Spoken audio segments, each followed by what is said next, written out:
Okay, it'll be great. Okay, I'm gonna do great. You said so. I'm just well, have no fear. I should have some pretty scared. I'm doing Moshiach Shiur. You should be scared. This year? Oh boy! I didn't say Shana Haba. We're away from next year. It is the Shana Haba means the next time the event occurs, we'll already be in Yerushalayim. So this year is this event right now. Oh, I got the right page. All right. Let me know when I should start.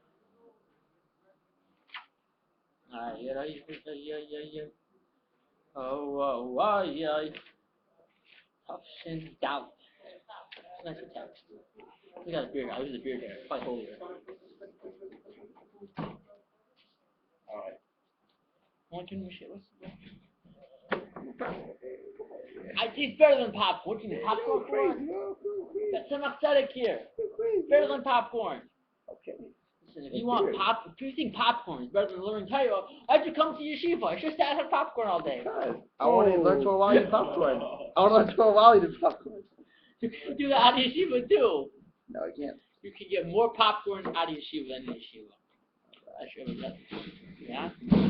Alright. Today we do two quick pieces of Tanakh Tzedek about the time period that we're currently in. There's two copies of this.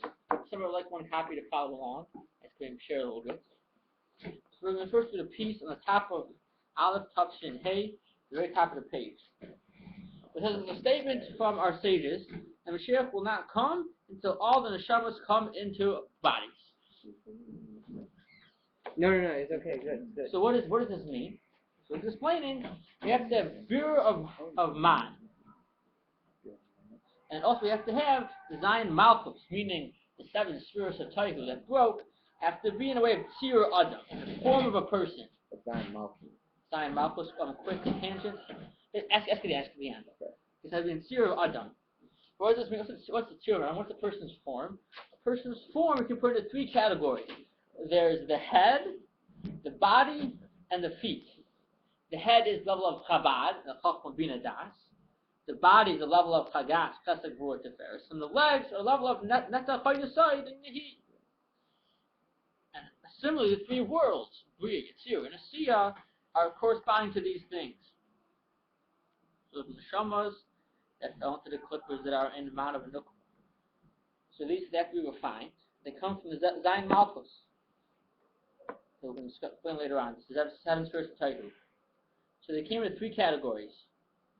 So one category of these neshamas, the highest category, was in the days of the Tanoim, the early sages of the Mishnah. This corresponds to the world of Bria and to the level of Chabad.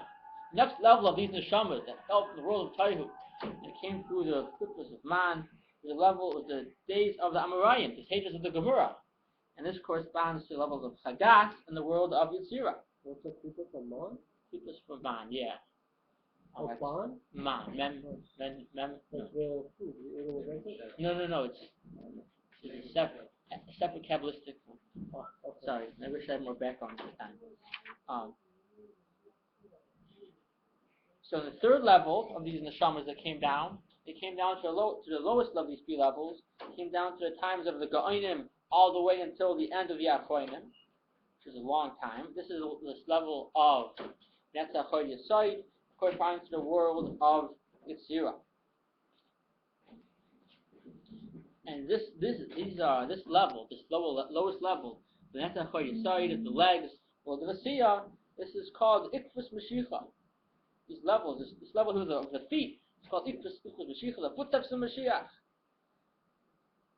This is the world of Asiya. And when we refine this level, which is the level that we're holding now, and then even the sparks that fell this low, they also become refined, level of feet, that's when all the things that fell from the world of Taihu will become into the form of an Adam, and that is when Mashiach will come. I asked a quick... This time upset. That's this first piece in a nutshell. So you asked a quick question, what does it mean, Zion Malchus, what's Man? So the idea is... Zion Malkin. Zion Malkin, you're right, the 7 kings. The idea is that there's this thing called the world of Taihu, that Hashem first created the 10 spheres. They were in a way they were very powerful, strong lights, they didn't include one another. And it wasn't... The Pshat is the 7 Canaanite kings. Right, that's the reference to in the Torah, like the first two. There was a very high level, but these things, there was too much light for the Kalim, it didn't include the various details there, and it wasn't in anything, so to speak, they broke, and these sparks fell all over the place. And the ones that fell to the higher level were refined with Naim, next level was refined with Merayim, and the lower level were refined all the way from the Goinim until the end of the Achoinim, which is now. So now that time period is called Ikvus Mashiach, the Mashiach. That's what we're refining now. Once we finish refining that, Mashiach is going to come. That's what it says here. Sounds good? How do you find it? This is just that's a different discussion. How do you refine it? The Pashas is doing Torah and mitzvahs.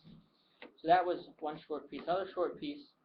So that was about what does it mean that all the neshamas in the body. So a related topic is the idea of Kavli Mashiach. Kavli Mashiach means the birth pains of Mashiach. So in this piece, in the bottom of the previous page, it discusses this mashal of how we compare the coming of Mashiach to like something being born. There's a few psukim it brings. I'm going to go through them. The idea is that birth pains are something that are only felt close to the time of birth. There's no, when the baby's only born for a long time, the pains, there's not much birth pain. Maybe there's a little pain, but it's nothing compared to actual birth pains itself. Right before Mashiach itself, these pains are felt a lot more. Another mashal that's similar, when a person wants to build a new house. The anticipation, the longing to live in that new house they're building is felt most when the house is about to be finished building.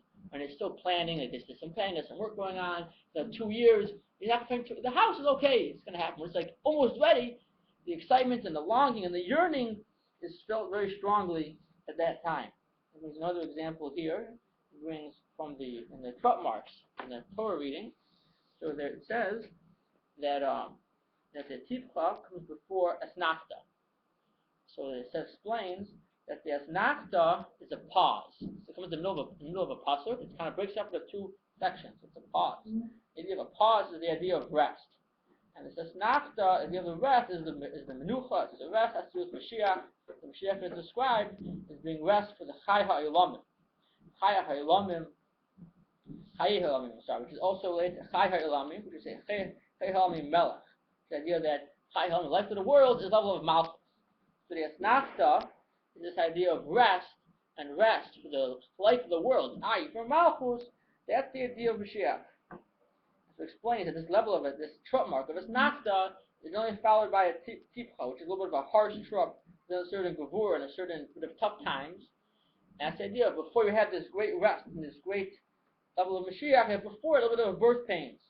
And that's the idea that Tzemach Tzedek brings down in this first piece over here. Any questions? Awesome. Can you relate it to maybe some of the things that we're in our day? Like how do you see this happening relevant to us? How can we really internalize what you're telling us now? A personal question: how do I see this idea of these birth pains, these types of hardships coming before? Well, one obvious example would be we had 7 years ago a very terrible pain that was very painful. There were many Jews who were completely broken many millions were killed. That was 7 years ago. Nowadays, in our time, if it doesn't have a pain, 70 years ago. 70 years. In our times, you have a different pain. You have the pain of kind of being numb to spiritual things in general. You have all this stuff around us. You know, we kind of numb ourselves and ignore what's going on, and we live very, very empty lives. And it's not difficult. And it's challenging to lead a not-empty life. I would say this is my guess. At this point, that's the most painful. The birth pains from right before is this extreme pain of walking around like a zombie. No, it also has to do with the idea of tshuva. The idea of tshuva is not low. It says right before Moshiach comes, people are going to be extremely aware that they need to do tshuva. And doing tshuva is not the most pleasant process. The result of tshuva is pleasant. But doing tshuva, you really the work on yourself, and sometimes, especially the more you refine yourself, the more observant you become. It's really digging deep into the Hasidic animal soul tries to trick you in those subtle things. So these birth pains are very much to do with the idea of tshuva. Shkoyach. Oh, good. Right now. So, Mashiach is very late. All the times have passed. This is Lubavitch time, this is Mashiach time. I don't know Mashiach is Lubavitch.